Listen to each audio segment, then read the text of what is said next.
তিন সিরিজ পর আবারও জাতীয় দলে ফিরলেন সৌম্য সরকার, তবে নির্দিষ্ট কোনো পরিকল্পনার অংশ নন তিনি। লিটন দাসের ইনজুরি তার জন্য খুলে দিয়েছে দুয়ার। অবশ্য এনসিএল টি-20-তে তিনি ছিলেন রানের ধারাতেই, সে কারণেই সম্ভবত বিকল্প হিসেবে তাকেই পছন্দ নির্বাচকদের। সৌম্য সরকার এক বিচিত্র চরিত্র। বাংলাদেশের ক্রিকেটে সম্ভাবনার প্রদীপ জ্বালিয়ে আগমন তার, তবে সেই অর্থে প্রদীপ পরিণত হয়নি উজ্জ্বল মশালে। তবুও জাতীয় দলে আসা যাওয়ার মাঝেই রয়েছেন তিনি, থিতু হতে আর পারেননি। সর্বশেষ সংযুক্ত আরব আমিরাত ও পাকিস্তান সফরে তিনি ছিলেন দলে, কিন্তু সেখানে কোনো ম্যাচ খেলার সুযোগ তার মেলেনি। মূলত ইনজুরিতে আক্রান্ত ছিলেন তখন তিনি। সর্বশেষ তিনি লাল সবুজ জার্সিতে মাঠে নেমেছিলেন চ্যাম্পিয়ন্স ট্রফিতে, ভারতের বিপক্ষে আউট হয়েছিলেন 0 রানে। এরপর শ্রীলঙ্কা সফরে তিনি ছিলেন দলের বাইরে। ঘরের মাঠে পাকিস্তান ও নেদারল্যান্ড সিরিজেও জায়গা হয়নি সৌম্যর।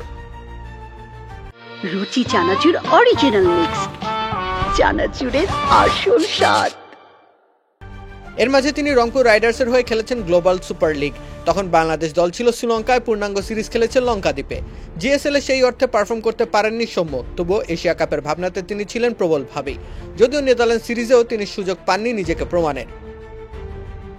এরপর যথারীতি দল চলে যায় এশিয়া কাপে। সৌম্যকে রাখা হয় স্ট্যান্ড বাইতে। তিনি যোগ দেন এনসিএল টি-20-তে খুলনা বিভাগীয় দলে।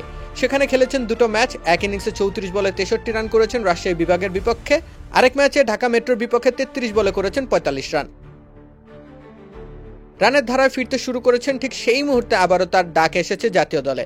2 অক্টোবর থেকে শুরু হতে যাওয়া টি-20 সিরিজে তিনি যুক্ত হবেন জাতীয় দলের সাথে।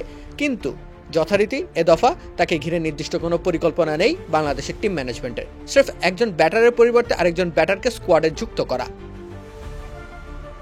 দীর্ঘমেয়াদী কোনো পরিকল্পনায় যে তিনি নেই সে বাস্তবতা হয়তো সৌম্য উপলব্ধি করে ফেলেছেন। তাকে নিয়ে নির্দিষ্ট পরিকল্পনা থাকলে এশিয়া কাপে হয়তো দেখা যেত বাঁহাতি ব্যাটারকে। তাছাড়া ভবিষ্যতের ভাবনা থেকে তানজিদ তামিম ও পারভেজ হোসেন ইমনের উপরই ওপেনিংয়ের দায়িত্বভার ছেড়ে দিতে চায় টিম ম্যানেজমেন্ট। সে ভাবনাও স্পষ্ট, অতএব স্রেফ বদলি হিসেবেই আরব আমিরাতে উড়াল দিচ্ছেন সৌম্য সরকার। রাকিব হোসেন রুম্মান, খেলা 71।